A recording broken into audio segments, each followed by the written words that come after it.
कि अगर ये दुनिया राउंड है तो उसका कोई टॉप होगा। कुछ लोग हैं जो वहाँ गए भी हैं, कॉमन सेंस कहता है कि ऐसा होगा, सबूत है, गवाह है, रीज़न है। तो ये मेरा फेथ नहीं है।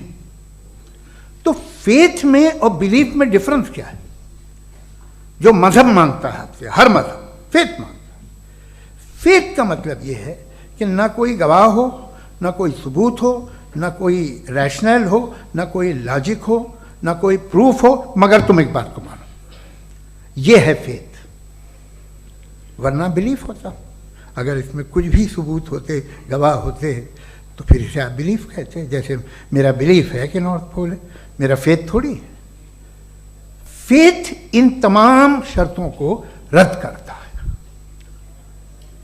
तो फिर स्टुपिडिटी क्या है? अगर मैं एक बात ऐसी मानूं जिसकी ना कोई लॉजिक है, ना कोई रैशनल है, ना कोई प्रूफ है, ना कोई गवाह है, ना कोई सबूत है, और मैं उसे मानूं, तो ये स्टुपिडिटी हुई।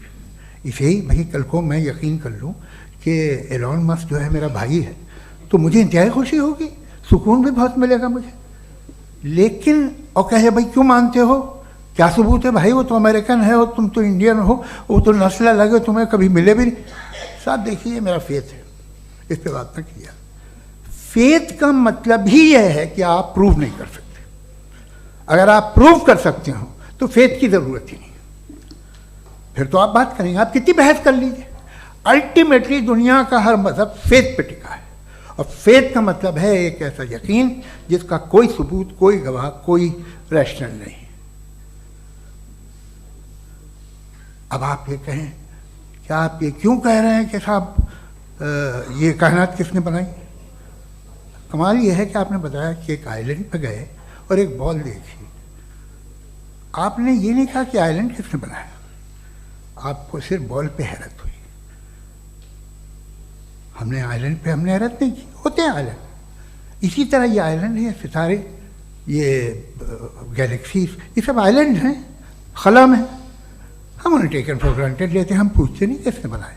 आपने जजीरे के बारे में भी नहीं पूछा है। मेरी पैदाइश कैसे हुई? क्या मैं प्लान्ड पैदा हुआ था? I was plan to be born, या एक लकी स्पर्म था जो किसी एक से चिपक गया?